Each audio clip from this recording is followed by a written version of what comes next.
And we continue with the build-up then on SABC News tonight to the appearance tomorrow by the private investigator Paul O'Sullivan, who will appear before Parliament's ad hoc committee that's looking into allegations of criminal infiltration, corruption and political interference in the criminal justice system. O'Sullivan has been accused of interference and also impersonification of an IPID officer. He initially refused to appear in person, citing security concerns, but it appears those have now been dealt with. Let's speak with a member of the ad hoc committee, also member of the Mkondo Wesizwe Party, Sibonelo Nomvalo. Good to have you on the program this evening, sir. So Paul O'Sullivan will face you guys in person at last. What is the MKP looking to glean, to draw from him when he appears tomorrow? Good evening, Tembegile, and good evening to the viewers at home. Remember, as the MK Party, we've always been firm on Paul O'Sullivan issue. The point that we've been raising, one, is that there's nothing special about him. He must appear physically before the ad hoc committee because all witnesses who have appeared thus far have appeared physically. Two, we're dismissing all the claims he was making, the claim of security threats. We're saying, yeah, in this country, this is a country which is governed by the laws. And there is a law which directs what should happen for you to say, for you to claim that you have security threats. You don't just wake up in the morning and say, I have security threats. You go to the police must do an assessment, and that assessment must be presented as a committee, as an authentic document which proves or which corroborates with your claims. Thirdly, we were dismissing all the claims that all the demands, the ridiculous demands that he was making, that he must be given security, he must appear visually, because he was not only saying he needs to appear visually, he went further to say when he appears visually, he's going to only entertain other parties and is not going to respond or entertain questions raised by the MK Party, EFF and Action SA. And we said all that is nonsense. The rule of law must reign supreme. Paul O'Sullivan must be treated equally with all other members who have appeared so far. Now, as to what we expect him or what we expect to probe from him tomorrow, he has been implicated on numerous allegations. He has been implicated to have abused members of SABC. General Pahlane, when he was there, he mentioned numerous events wherein Paul O'Sullivan pretended to be a member of IPID, and when Nkabinde was there as well, he said Paul O'Sullivan had an uncontrollable desire on issues of IPID. At some point, he would come to IPID offices and summon employees at IPID and summon them to a boardroom for a meeting.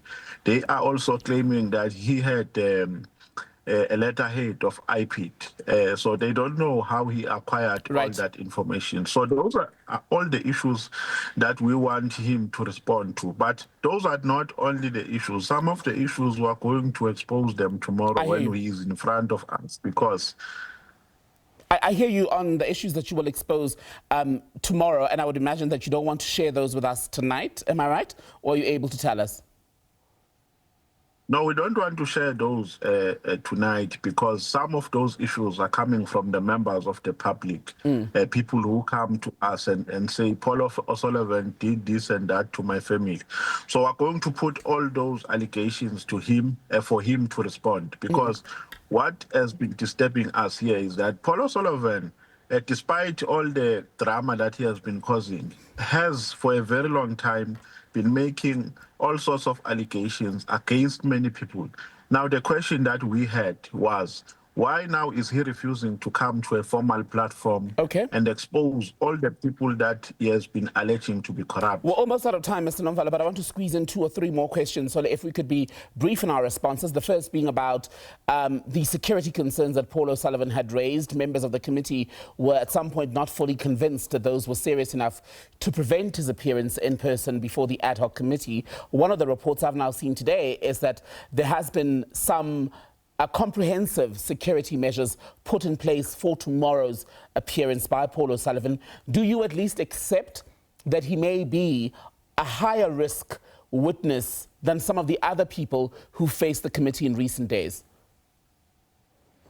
You know, that can't be tamsacked. It can't be concocted. That report must be made by the police, and that's what we have been raising. Security measures have always been put in Parliament for members of Parliament who have been appearing, who are part of the ad hoc committee, and for witnesses who have been appearing before the ad hoc committee. And we were saying, as the MK party, if there is nothing from the police which suggests that we need more security measures for Paul O'Sullivan, he must get the similar security that he has been offered to other members who have appeared before the ad hoc committee. Because Parliament is a government, is a public institution. So members who go there always enjoy protection that we also enjoy as members of Parliament.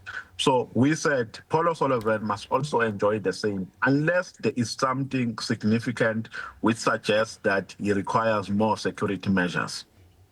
So are you saying to me then there's nothing tomorrow that Paul O'Sullivan will get in terms of security that is different from the other witnesses who have appeared? Because the report, at least in the Business Day, suggests that Soviet Lekhanyane, the chairperson of your committee, has said that comprehensive security arrangements have now been made to ensure his safety. Is that different from the standard levels of security given to other witnesses, from your understanding? As far as I know, Tembegile, comprehensive security arrangements have always been made. It's not going to be the first thing. Parliament is better placed to give a comprehensive report in that regard. But there is nothing which has been presented to us as a committee which suggests that more security arrangements are going to be made. As far as we know, the arrangements that have been made are arrangements that have always been made available since we started to do the work of Parliament. Because there is security which is there in Parliament, which is looking on issues of security. So our belief is that the standard is going to be the same. Nothing that has been presented suggesting that a different approach has been applied. Finally then, how do we ensure that tomorrow's session, tomorrow and Wednesday's appearance by Paul O'Sullivan before your ad hoc committee is one that is helpful, that is useful, given A, the animosity between himself and parties like the MKP, the EFF, but also in the context of the things that he has said about feeling unsafe and not wanting to speak to some of you, and in fact the disagreement between some parties in the ANC around Speaker Didiza's handling and the rejection really of the request for her to issue a subpoena to force him to appear. Could politics, a partisan approach, collapse the process tomorrow? No, remember, Paul O'Sullivan is not the first witness who are going to interview tomorrow. I think we've had many witnesses that we have interviewed, and it will depend on his attitude. If he comes with arrogance, we're just going to nip it on the bud. We're not going to tolerate it. We'll put him in his place. So when he gets there, he will have no option but to behave.